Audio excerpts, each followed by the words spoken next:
Hello friends, आज हम इस वीडियो में आईटीआर फॉर्म नंबर 6 में क्या क्या चेंजेस हुए हैं फॉर असेसमेंट ईयर 24-25 के लिए वो इस वीडियो में डिस्कस करेंगे।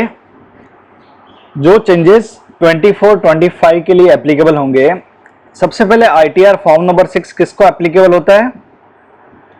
For companies other than companies claiming exemption under section 11। मतलब आईटीआर फॉर्म नंबर 6 एप्लीकेबल होता है कंपनीज के लिए,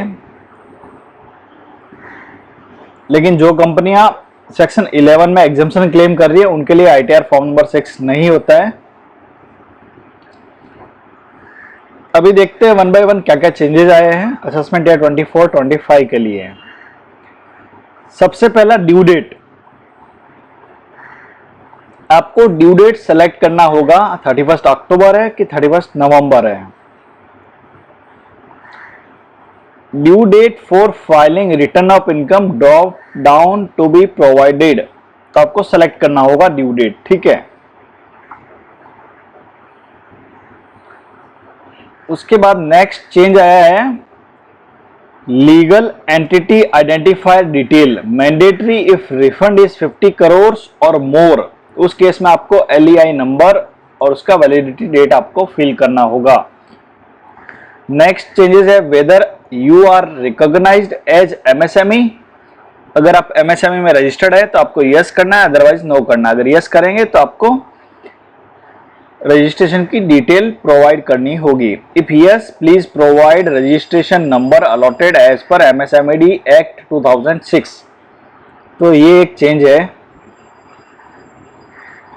नेक्स्ट है जब आप ऑडिट में कवर होते हैं तो ऑडिट का डिटेल डालते हैं, जिसमें आप पहले सिलेक्ट करते हैं yes are you liable for audit, yes, फिर उसके बाद mention date of furnishing of audit report, फिर name of auditor, membership number, name of auditor, name of firm, name of auditor, proprietary firm registration number, फिर उसका PAN number, उसके बाद date of audit report and नया जो add हुआ है acknowledgement number of the tax audit report. जब आप tax audit report income tax portal पे अपलोड करेंगे तो एक एक्नॉलेजमेंट नंबर जनरेट होता है, तो वह एक्नॉलेजमेंट नंबर अभी आपको इनकम टैक्स रिटर्न में फिल करना होगा।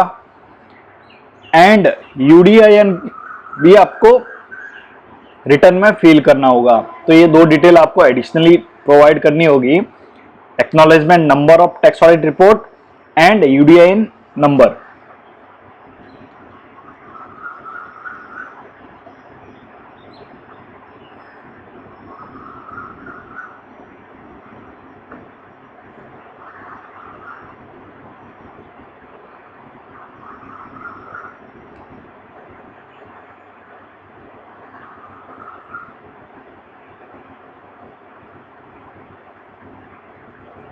हाँ, नेक्स्ट 43B में जो डिटेल अपन फिल करते हैं उसमें चेंज है point number 10 of other information. ये है पार्ट AOI अदर इंफॉर्मेशन, जिसका पॉइंट नंबर 10 है।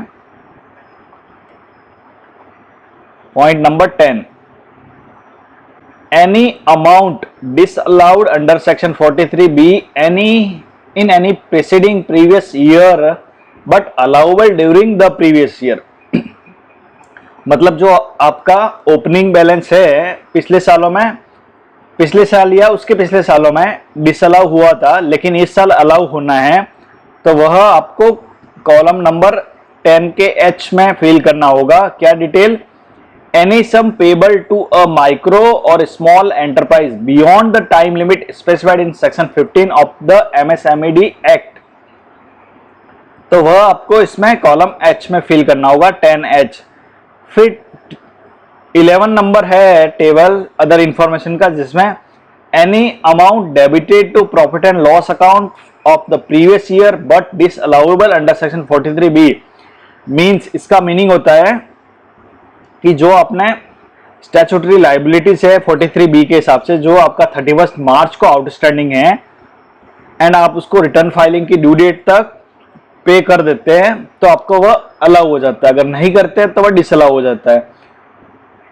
तो जो आपने पेमेंट नहीं किया है ड्यू डेट तक रिटर्न फाइलिंग की, तो वह आपको 11 नंबर टेबल में फिल करना होता है। उसके बाद इसमें ऐड क्या हुआ है एमएसएमई वाला, ठीक है, कि any sum payable to a micro और small enterprises beyond the time limit specified in section 15 of MSME act.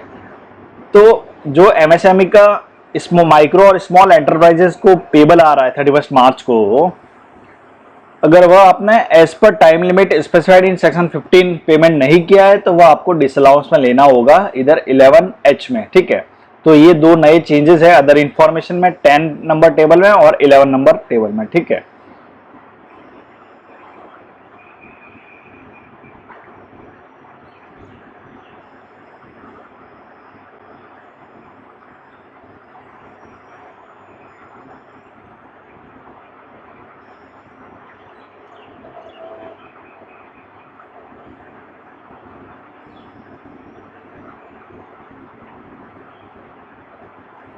हाँ, नेक्स्ट है schedule 80LA deduction in respect of offshore banking unit और IFSC।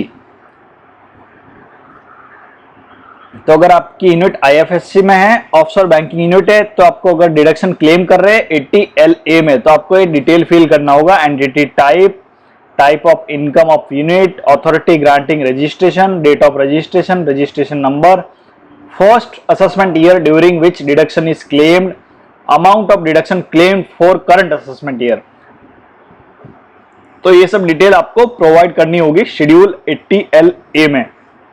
तो ये नया ऐड हुआ है फ्रॉम असेसमेंट ईयर 24-25 से।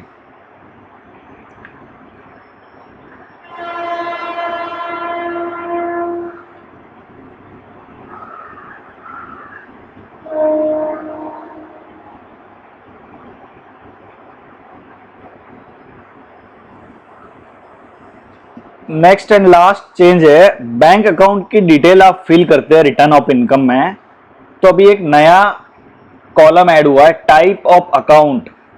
आपने जो बैंक अकाउंट डिटेल फिल किया हुआ रहेगा, IFSC code, name of bank and account number. तो फोर्थ कॉलम जो ऐड हुआ है उसमें टाइप ऑफ अकाउंट आपको प्रोवाइड करना होगा। टाइप ऑफ अकाउंट मीन्स आपका करंट अकाउंट है, OD अकाउंट है, CC अकाउंट है, एनी अदर अकाउंट है, कैपिटल गेन अकाउंट है। तो वो आपको ड्रॉप डाउन लिस्ट होगी, उसमें से आपको सेलेक्ट करना होगा रेलेवेंट अकाउंट, ठीक है, अकाउंट टाइप आपको सेलेक्ट करना होगा। तो ये सारे चेंजेस हुए हैं from assessment year 24-25 onwards in ITR form number 6 for companies other than companies claiming exemption under section 11। I hope guys ये इंफॉर्मेशन आपके लिए यूजफुल होगी। Thank you.